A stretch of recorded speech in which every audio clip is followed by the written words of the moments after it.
All right, what up, traders, investors, and players of the markets? I gotta be straight up with you. I am thankful. I looked up at the stats yesterday or today rather, and on the latest video, 51.4% of y'all stayed till the end of the video. So that's fantastic. I'm glad that I'm actually not boring, half of you to death. So that's pretty cool. I think it's up there as the highest amount of people that finished the video all the way up. As a reward, not as a reward, but as a thank you, what I want to do today is I will share the exact ins and outs of a trade that I'm in the middle of putting on right now. So it's going to take a lot of collateral. I've already layered on 7 contracts. Well, not layered, but stacked 7 contracts. And I'm probably going to do like 10 times more than that. So I'm announcing this before I make the trade. Before I fill it in all the way. As long as I have the collateral, I'll probably finish it on Monday. I'm pretty confident that the prices of the underlying are going to be pretty similar, of the stock are going to be pretty similar. So I know that that's not going to change much on Monday. So, but before that, I got another announcement. I'm at an all-time high close, and I actually had an all-time intraday high as well today. So I'm going to look at those and I'll show you everything. Not only that, but of course, I'm going to share all the positions as usual, my account health, my margin percentage, and everything that's related to the account. Complete transparency out here. So without any further ado, this is the account. Oh, that's not an account. This is the account. Wait a minute. How come it's so zoomed in? What is going on here? Does the website change? I think they changed the website. Actually, pretty sure. I'm very sure that they changed the dimensions of the website. Okay, interesting. Yeah, the website looks a lot different. I actually kind of like it. It looks neat. Whoa, this is cool. It's big news. More big news today. What the hell? Today is full of good of big news. Okay, so really cool. The chart is extended. It's wider now, and then the option screen is a lot more organized. I really dig it. Yeah, I like it. Okay, cool. So anyways, I actually had a down day today, but I had so much gains in the pre-market that it's making up for it. So let's just go through it, right? First of all-time high close. I know it says minus 0.35%, but what happened was yesterday's close is actually lower. And there was a big aftermarket gain, and you can see that I opened up around 211,708, and then I had an intraday high of 11,709, which is only $1 off. Only $1 off the other one, and then an all-time close right now at 208,826. So this is the 1 week performance, 3.46, beating the market by a little bit. I'll show you a comparative relative valuation in a second. But before we do that, I'm going to go through all the positions as usual, and a little bit of a new field today. They're listed over here on the right. You can pause the video player at any moment to try to figure out the exact position of everything I have right now. Disney had a positive earnings result. I didn't think it would move the market that much, but Disney actually went super positive off of skyrocketing, like park attendees. They have a lot of amusement parks and whatnot, so they're just absolutely crushing it in that department, and their streamers are doing pretty well too. So the stock actually went up quite a bit. Let me go to the Disney stock quote real quick. It's sitting at 118 right now, and it was as high as 123.5 earlier in the day at open, right before open. So the 1 week performance, you can see the jump here from 112 to 118. But it even started running up. I guess somebody leaked the rumor there was going to be a good return, and so it started gaining all the way through. By the way, that's a good indicator. So sometimes around earnings reports, you'll see the previous day start to kind of like tick up. that usually is an indication that it's going to beat. It doesn't necessarily mean the market's going to move up, but if you see a certain direction started developing in the day prior, then that it kind of increases the odds. So anyway, all the contracts expired that I layered on Disney. I did that a few days ago, and now basically I'm up $326 pretty soon. I'm sorry, $328 is what I'm gonna get out of it. As you can see, the vast majority of that premium has already been deleted. That liability has already been deleted, and I only have $6 left to collect on Friday. I'm not gonna sell these. I'm not gonna buy these contracts back because it will cost me $5 per contract, because that's the minimum amount I can buy it from for, and that's just not gonna be worth it. I'd rather collect the $6 than pay $30 to buy these contracts back. So anyway, moving on here, I'm gonna scroll pretty quickly. You can feel free to pause any moment to try to figure out the exact positions that I have. I actually had a call credit spread here, so that's kind of interesting. Losing money on it so far. I don't usually do call credit spreads or put credit spreads because I lose money on them a lot. I'm usually wrong on direction. I'm 50-50, so I'm completely useless on direction, but for some reason I'm like 90% of the time I lose on my credit spreads.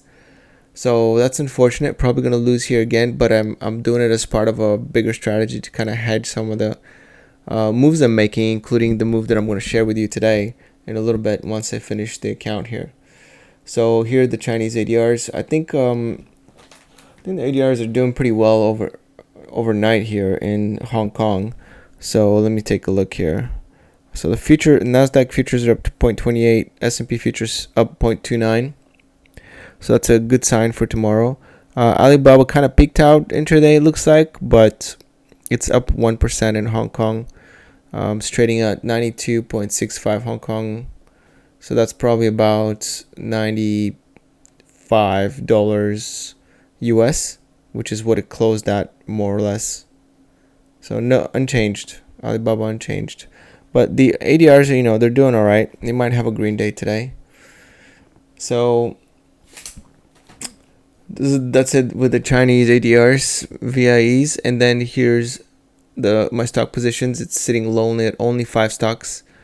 I don't have Goldman Sachs anymore, as you may have noticed. I sold the last 10 shares of Goldman Sachs at around a $350 level.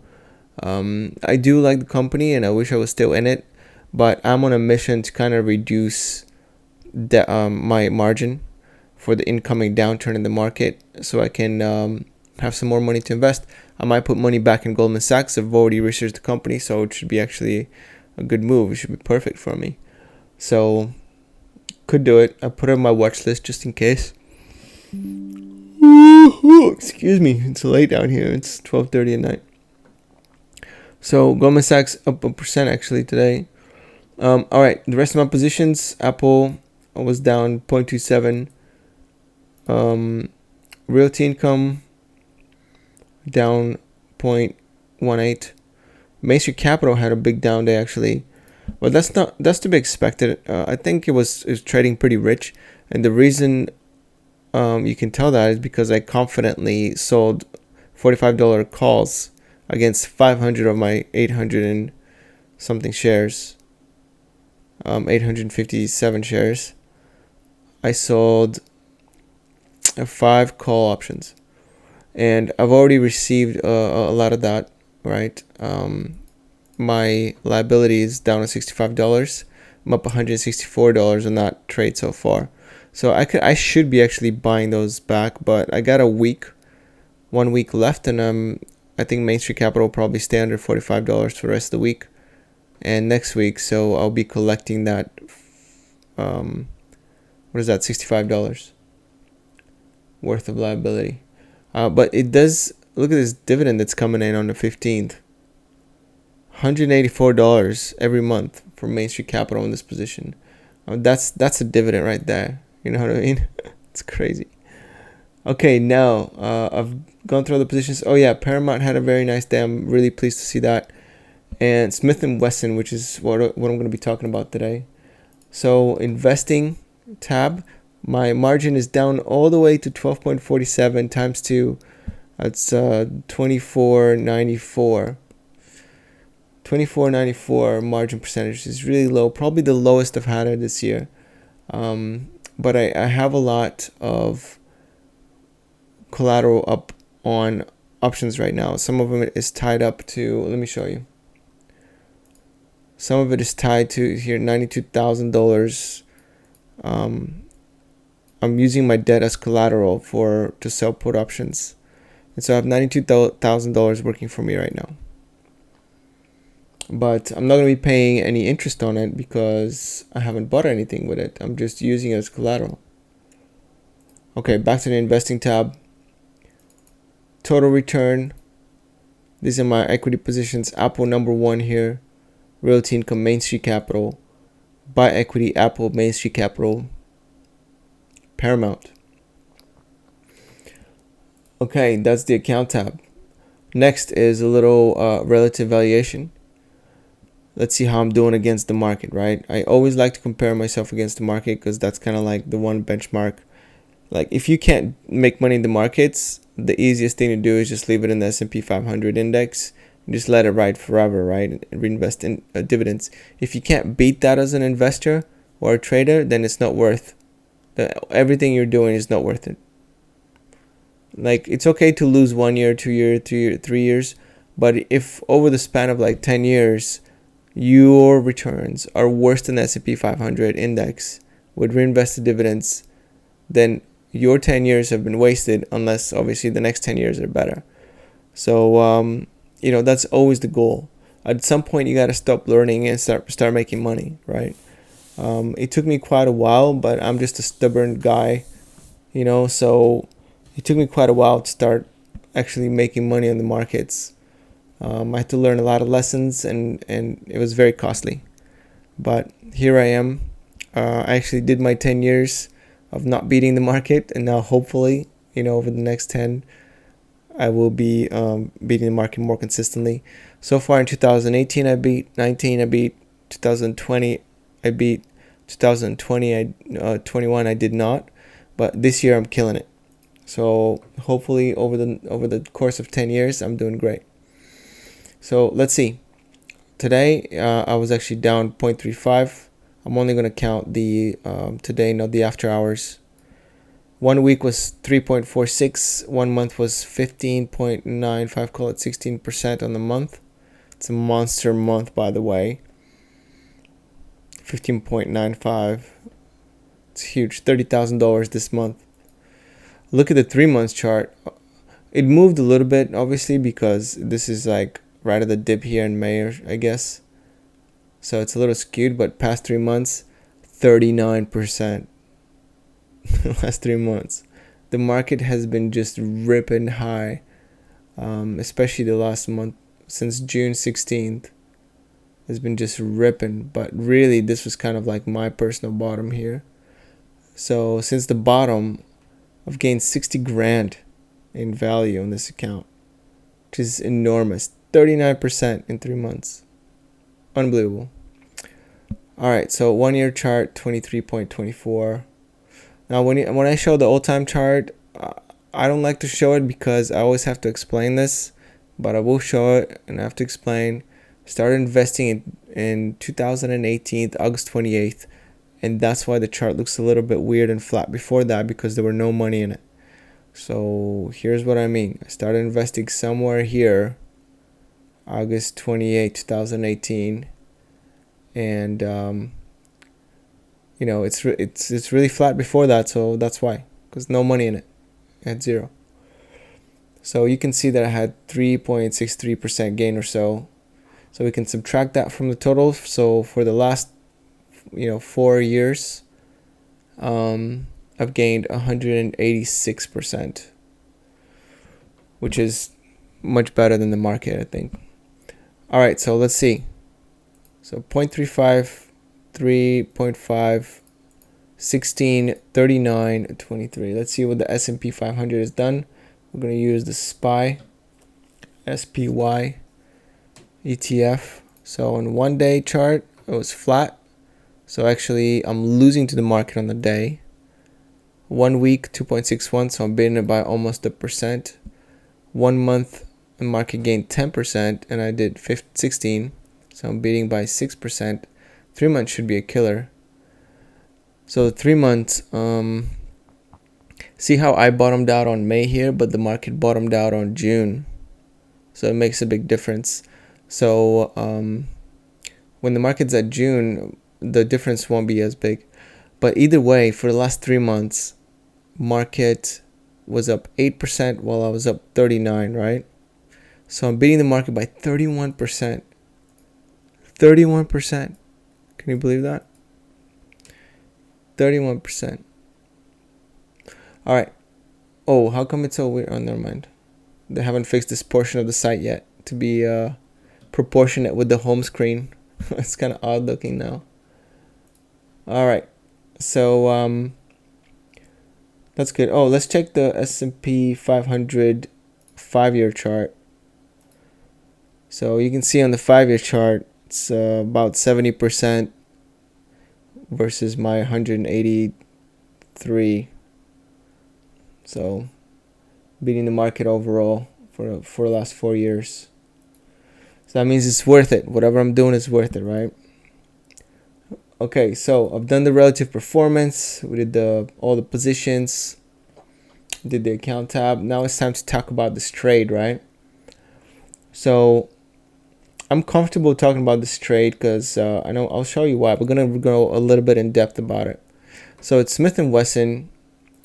We're gonna go to the the chart here. I'll show you exactly how to find the trade.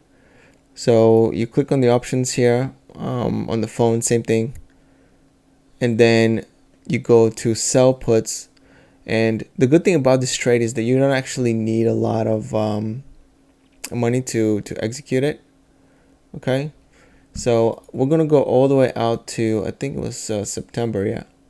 So we're gonna go to September 16. So choose sell or buy, choose sell, call or put, choose put, and then choose expiration date. And you guys should do this every time before you start to put on a trade. So I've identified a trade that I think is pretty juicy, which is the 12.5. Let me see if you can see it on the screen. Okay. The 12.5 strike price put right. Okay, so I'm going to write a contract, means sell a put at the 12.5 strike. And you can see I've already sold 7 of them, and I want to sell more. I'm going to click on the contract. We're going to find out some more information about this.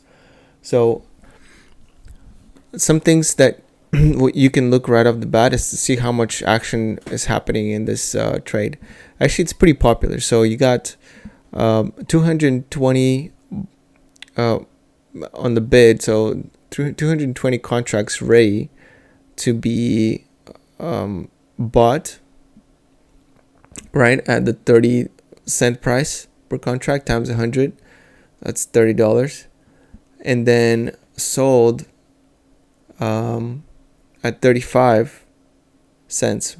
Okay, so it's $35 per contract. So there's a lot of there's a lot of stuff going on here, and it's only $5 difference. So that means it's a pretty popular contract now, but I think it's for a reason. So I don't know who's actually buying these contracts and why you would buy a 12.5 contract, but you'll see why I'm so perplexed. I'm thinking it's it's like a big bang that just does this to market make, right? So one thing I want you to notice here is the implied volatility of this contract. So it's actually a little bit higher. It's sitting at 66.23. I have videos, by the way, on explaining all these terms. So if you're confused about anything, you can check out any of my videos or anybody else's videos. Quite frankly, I'm not the best at explaining. I try my best, but there are people who explain these terminologies a little bit better with more edited videos. I just kind of cut all the way through, so it might be a little bit of a drag to watch, but I prefer this format. Let me know what kind of format you guys like, by the way, because I like the straight shoot, but a lot of things on YouTube are so edited. I've done a few videos where I cut out the garbage. But anyway, I just like, because it's more of a conversation. So, all right. So you can see the open interest here tells you also about how many people are waiting to place a trade, right? They have trades open.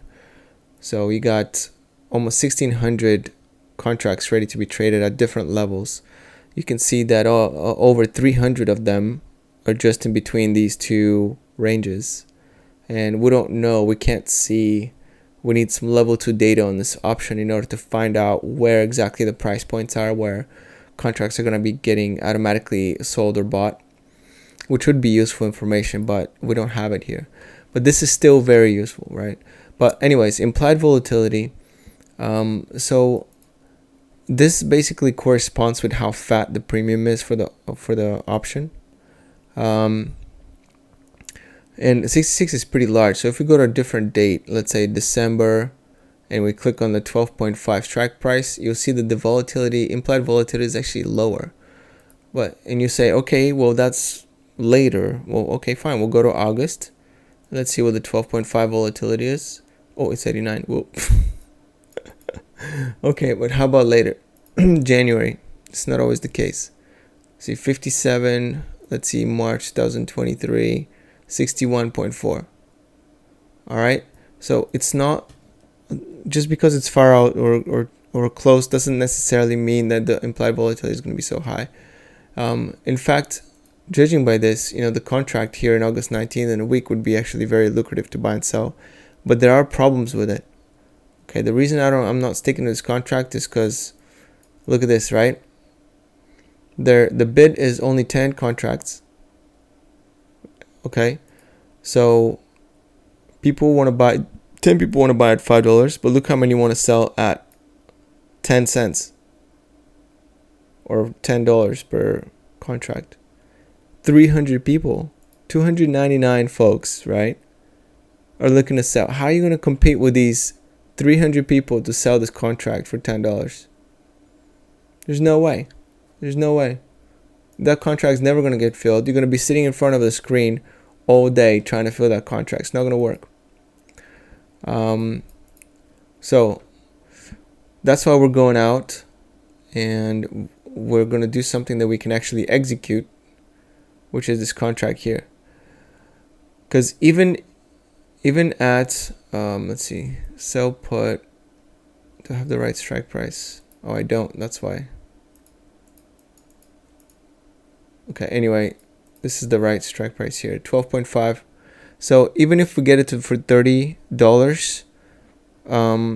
it still works, right? We're just going to hit one of those bids here, the 220 bids. You can try to ask with these 98 guys for 35, but even 30 actually works out pretty well. Now, enough about the actual placement. Why is this a good trade in my opinion? Well, first of all, it's only a month out, right? So 1 month, $30, and the amount of collateral you have to put up is not that much. So right now, Smith & Wesson is $14.74, and you have to put $1,250 for collateral for that $30. Now, that might sound like, okay, it's only $30 for $1,250, but let's say you're working with a larger number. Okay, let's say you have $5,000 in your account. You can do 3 of these contracts, and now for a month you're getting paid $100. Right? For 1 month of waiting, $100 is not bad on 5,000. If you multiply that by, let's say, 12, okay, that gives you 1,000. If you manage to find such a contract every single month, then that gives you $1,200 income on a $5,000 portfolio. Do you see what I'm saying? So that's quite substantial, and we can scale it up quite a bit. So let's say you have a $50,000 account, all right? Now all of a sudden you're making $10,000, okay, and $200, something like that, per year. $12,000. Sorry, I was like, why did I say this wrong? you're making $12,000 a year if you find similar contracts. So that's actually quite substantial.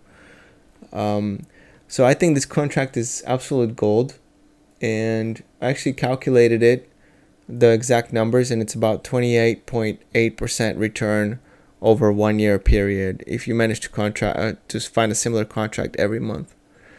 So let me go back to it. Sorry about that. I clicked off by accident. Now, one of the other reasons why I like this contract is, if you look at a 5-year chart, the last time that Smith & Wesson was at $12.50, okay, you can't even find it, right? Can't even find it. You have to go all the way back to 2020, to find a point where it was $12.50 over here in June 2020. So more than 2 years ago. In the last 2 years, it's been extremely steady, trading in a pretty big range with a few exceptions. But the point is, like, it touches here very often, this like $15 level. It touched it here, $15, touched it here, $15, $16 here. Okay, it was a while until it hit 15 again, but touches 16 here, 15 here, 16.44. You can see how it just rides around in this range. It looks like it's up and down, but it's actually been fairly sideways. And that's what you want to see. You want to see a stock, if you want to sell option, right?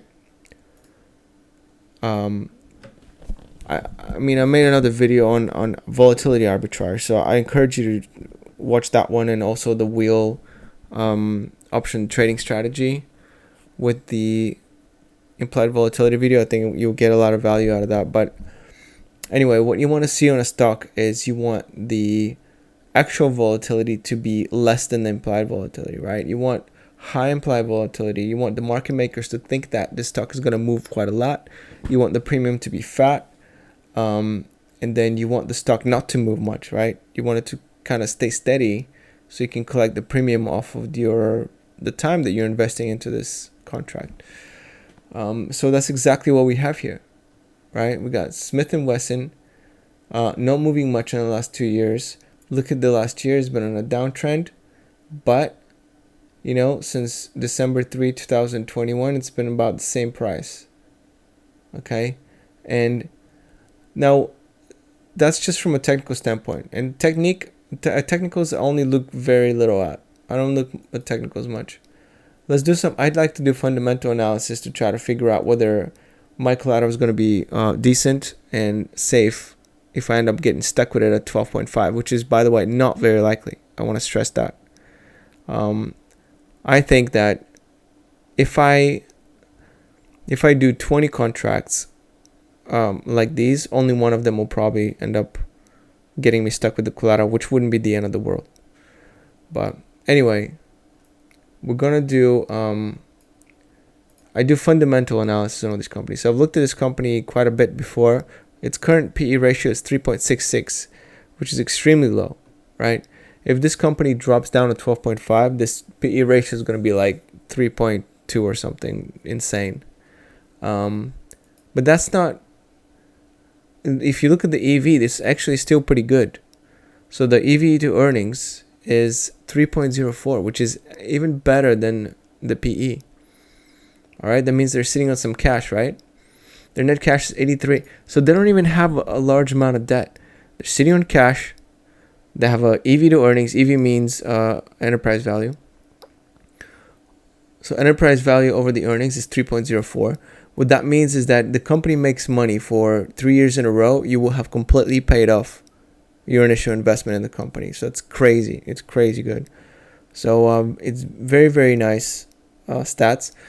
Look at these margins. The margins have been absolutely killer. Okay. Never see margins like these. Look at their let's look at their revenue. How about quarterly, because it gives a better picture. So excuse me. So revenue has been very steady. This company is not going out of business anytime soon. Yeah, it's had a decline, but if you look at the last 2 quarters, it's actually been an increase. And these last 2 quarters have been tough, right? We were in a recession, a technical recession, I should say.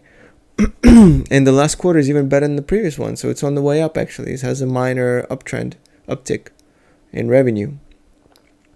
How about the operating income? Same story, right? It's been a tough previous year, but now it's got an uptick. So it's not like the income is falling off a cliff. In fact, it's the opposite, right? Shares outstanding, they're reducing shares outstanding. Reducing. So if they're buying back their shares, right? Look at that, they're buying back shares every quarter.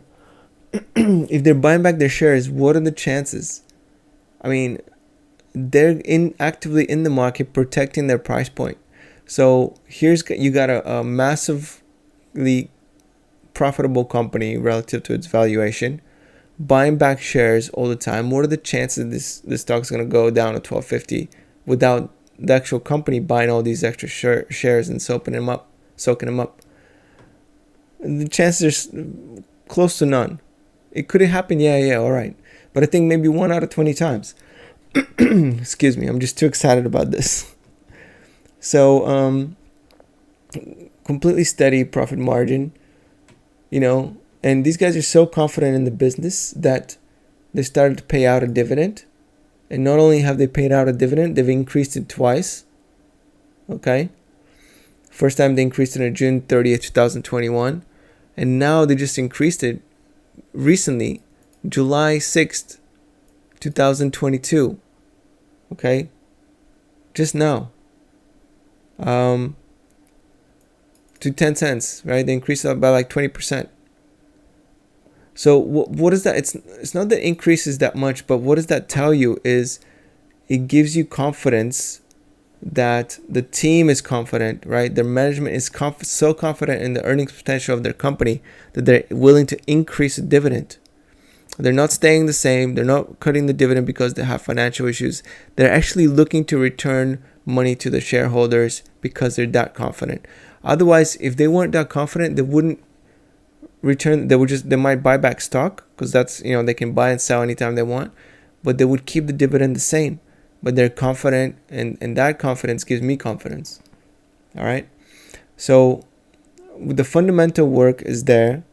Okay. The technicals are there. It's the price point is really far down from its current price. I mean, the company would have to drop like 20% in order to get down to that level. Okay. And even if the company drops 20%, let's say that's a scenario that happens. Even if it drops, you're getting stuck with a massively profitable company at extremely low PE at 12.5 that's buying back shares and paying a fat dividend, returning massive amount of cash to their shareholders. Like, that's the best collateral you could ever hope for. And then what are the chances going to drop even further from there? Very, very, very slim. Even if I get stuck with this collateral, I'm just going to sell call options against it. All right.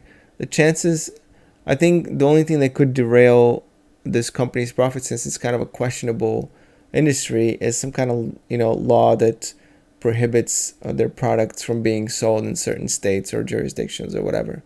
But that's about it. And I think that risk is not extremely high.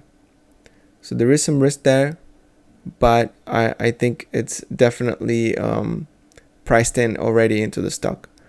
So that's the play. I'm doing it. I'm going to try to do it. I'm telling you here ahead of time before I do it. Probably Monday if it's possible, unless the stock runs up quite a bit to where that contract now sells for a different price.